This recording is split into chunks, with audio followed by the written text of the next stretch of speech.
Hey, welcome back to Skyblock, where in the last video we started going down blood magic, and I've already got my tier 3 altar. Between videos I got all of the runes of self-sacrifice, and where's my dagger? It can drain quite a lot. I get about 0.6 buckets every time, and what's that? 3 times more than base? So pretty good. I can fill this very quickly now. Yeah, it's already full. I was wasting way too much gold on golden apples, so now I'm using golden carrots. They have so much more saturation, they just don't have the regeneration. So, it's about the same, and they are much, much cheaper. Also, I got this auto-feeding upgrade so that it just, like, does it for me. And, I've been messing around with the automation for the inscribers a little bit more, because I realized that pipes, the mod there, with the yellow pipes, you can filter it based on the block it goes to, but not the side. And in theory that works, but it just didn't sort. It didn't filter it at all. It just went to any of them. So I think it's a block ID, not an actual block, despite the fact that it did give me a position. I don't know. And I did say I was going to use these filters, but it's a little bit hard to get the routing node. I thought, oh, I just put all this stuff in the Hellfire Forge. No, I need at least a common Tartaric gem, which needs a lesser Tartaric gem, and there's my petty Tartaric gem. And each level takes a lot of power from a Tartaric gem. I think to go from petty to lesser is 60, and to go from lesser to common is 200. Yeah, there we go.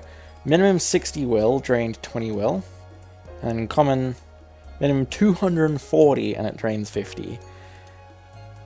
So I'm going to need a bit of help with that, so in this video I'll finally make that mob farm that I keep bringing up. Now what do I want to make it out of? Ooh, that's right, I had the idea of combining basalt and blackstone. Yeah, but I don't have that much. I know one way to get a large quantity of it. In the Twilight Forest, you can see what I've been doing already. This is how I get all of my dirt now. I just run through and I vein mine a lot of this at once. The only annoying part is that it mines... Whoa, that's a lag. It mines the grass differently to the dirt, so you have to kind of switch between it from time to time. But that was a lot of dirt very quick. So in case you didn't know, sieving dirt lets you get pebbles of every different stone type. There's blackstone, there's basalt, andesite, regular stone, diorite, and granite. And a bunch of other helpful stuff as well. So I'm just going to sieve through all of this gravel to try and get a bunch more basalt and blackstone. And here's the last little bit. How much did I get? Whew, that is a lot of stone. I don't think I can hold all of these items raw in the storage. I'm very much running low right now. That's why I want to fix the inscriber, so I can just get it to upgrade itself. There's no compacting upgrade or anything, so I can't get these to automatically turn into the stones. But that's why I've got the crafting upgrade in here, because it's close enough. So just straight out of the backpack, I got a bunch more basalt and a bunch more blackstone. I don't know if that's enough for what I want, but it's good enough for the time being. I'll just get the rest out of the ME. Actually, that'll probably do. I'll take extra basalt anyway. So, where would I build a mob farm? I think I'll build it off in this direction, but I need it to be separated from the main place so that it will actually spawn mobs. Oh, of course it starts raining right when I finish. Right, this is about the area that I'm going to build in. So 1 chunk worth for the mob farm, and 1 chunk worth of spacing. Can I see sub-chunks? I think that's the blue lines. How much room have I got? 5 blocks, that's decent enough. Ideally, the mob farm should have a 1-block center. Oh no, I can do a 2-block. That works. There's a reason why I picked basalt instead of just straight blackstone, is basalt can kind of look like stone logs, and I want to utilize that. Okay, if that's how much basalt I used, I don't have that much hope for having enough blackstone. I'll see. I leave for 5 seconds and there's already a creeper. Right, well this is the overall... what's the term? Footprint? Yeah, something like that. I'll put the ceiling on last, because once that's on, it fully becomes a mob farm. I could do torches. Actually, yeah, torches might be safer. There we go. All torched up. No more spawning spaces. And I do have a significant amount of blackstone to spare. Now, I need to grab these plates that I've been collecting over time. I don't remember if I've shown them in a video or not, because I have cut it out a few times when it hasn't been particularly applicable. But from Wandering Traders, I've just collected these Ultra Vector plates and 2 player damage plates. And player damage plates, I assume, yep, it's just when anything stands on it, it takes damage tagged as player, so I can get player drops. It's effectively the same as if the player killed an enemy. And then I've got these Ultra Vector plates, which, you can see, they're very strong. Oof, if it drops me straight on the things. Whoa, oh, whoa, okay. Yeah, these plates launch you very far. I wonder if I can demonstrate. I don't want to land on the plate. Whee! Very, very far. Wow. I don't really know how applicable they can be. They're just too good. Unless I could somehow catch enemies on top of these damage plates, then they'd just be bouncing back and forth too much and it wouldn't really be that good. I can send them into the wall, fine. But then again, I could just get a mob fan. That's the usual method. But I have to try and find feathers. I think we're just gonna have to make a bunch of these fans. 16 of them. I'm not bothered to find upgrades, so just gonna stick with this. And their base area, oh, that's just long enough for there. Shy 3 blocks. What if I do something like this? Oof. Yeah, so then any mob that spawns around here, they'll be pushed in here and onto the plates. Any mob that spawns up here, I don't think they can spawn on the fans. It's telling me they can, so... But if they spawn anywhere around here, there's a chance that they'll either fall off here into the fans, or they'll hit the vector plates and be launched over here. Okay. And I think they can spawn on top of vector plates too. So then there's a very high likelihood that they'll be launched over here and then straight on top of the damage plates. I think I'll go with that. Then comes the problem of how do I power these fans? So these fans need to be powered by putting a lever on them like that. Just redstone power. If I have a redstone line, that does work to power them all. Okay. Well, I can't put a torch on, not a torch, a lever on top like that, because it deactivates the vector plates. So my idea, let's just do a small test. Does that work to power them? No, it does not. If this just follows normal redstone logic, does that enable 3? Oh, just the 1. That enables 3.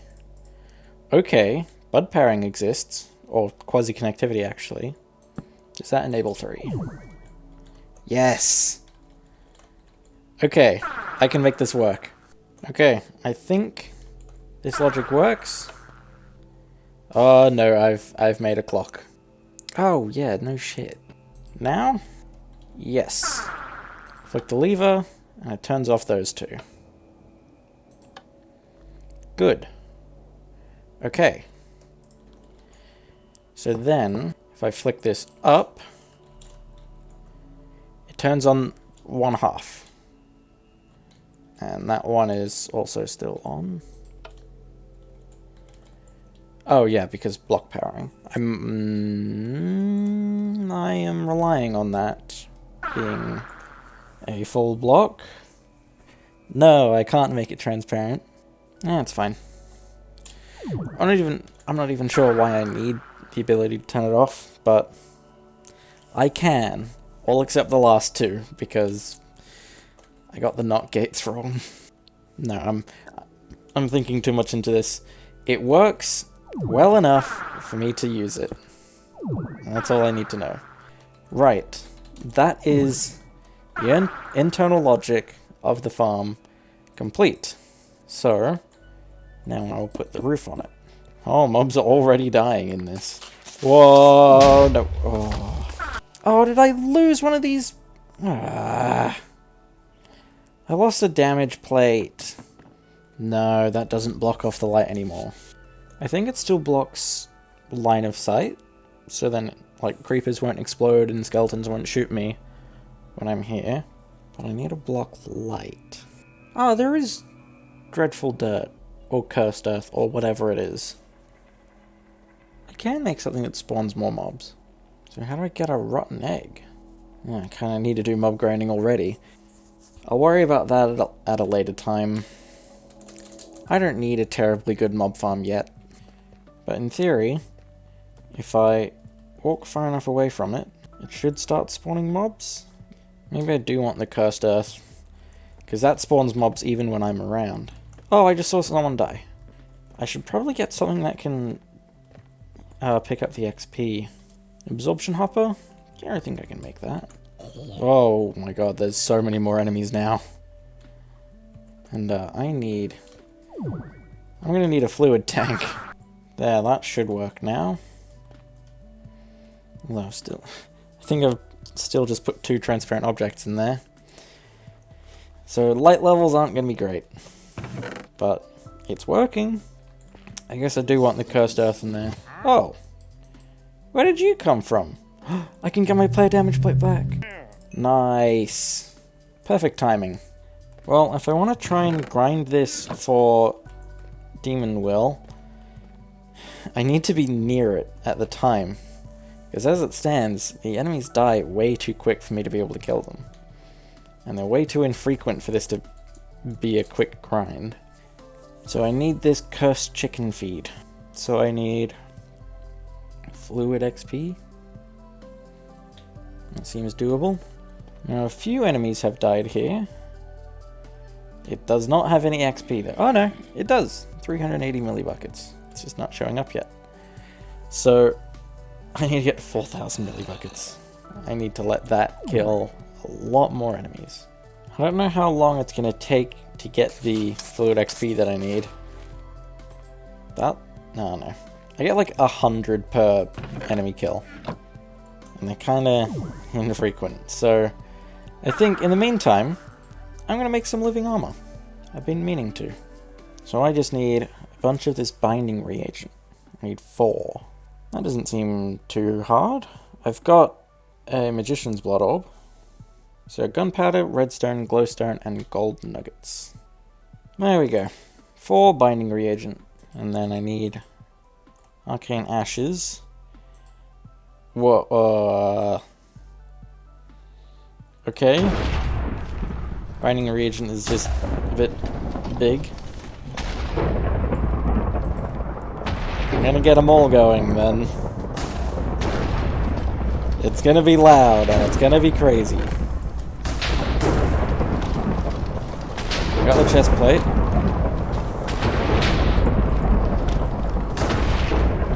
Got the helmet. Got the leggings. I got the boots. Nice. So, living armor at first isn't great, but it should learn over time. Yeah, I'll wear the living armor cosmetically as well. Unless something cooler comes along. There's quite a lot of stuff to this living armor, isn't there? I think I'm gonna get a training bracelet. Diamond and binding reagent. If I just do one, I can see what it looks like. It does create lightning. I think it does 5 strikes. And then it coalesces in the middle and gives me this. Right, so I'm not sure how it works. I think I need to level the armor up in the first place. Because I was reading through the tome on what happens. It seems to just level up based on you doing stuff, like walking around has quick legs, quick feet, jumping does strong legs, maybe taking damage does like a resistance thing, or something. Well, it can also help with like mining and stuff. But it has a limit to how much it can level up. And then there's a ritual you can do involving a pretty big multi-block structure that will remove all of its... Oh, I've got 0 upgrade points. It'll remove all of the upgrades from your living armor and give it to you as items, which you can then use again, or you can use as a filter in this. Or you can throw it out if you don't want that. Like if you got one more than you wanted in a certain upgrade. Oh, jeez, I don't know why I get stuck in that. In the meantime, how much XP have I got? Nearly enough! I just need one more mob kill. Oh, quick feet leveled up. Nice. I do feel noticeably faster now. I don't want to get terribly fast.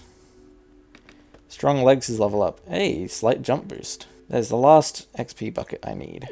And there's the cursed chicken feed. Now, how do I get a chicken?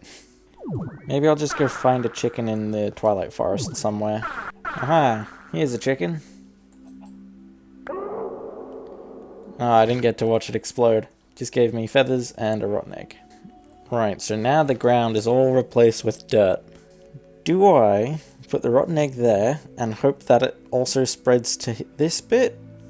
Or do I just position it so that it gets as much as possible? I'm going to do it there. No, it didn't quite spread.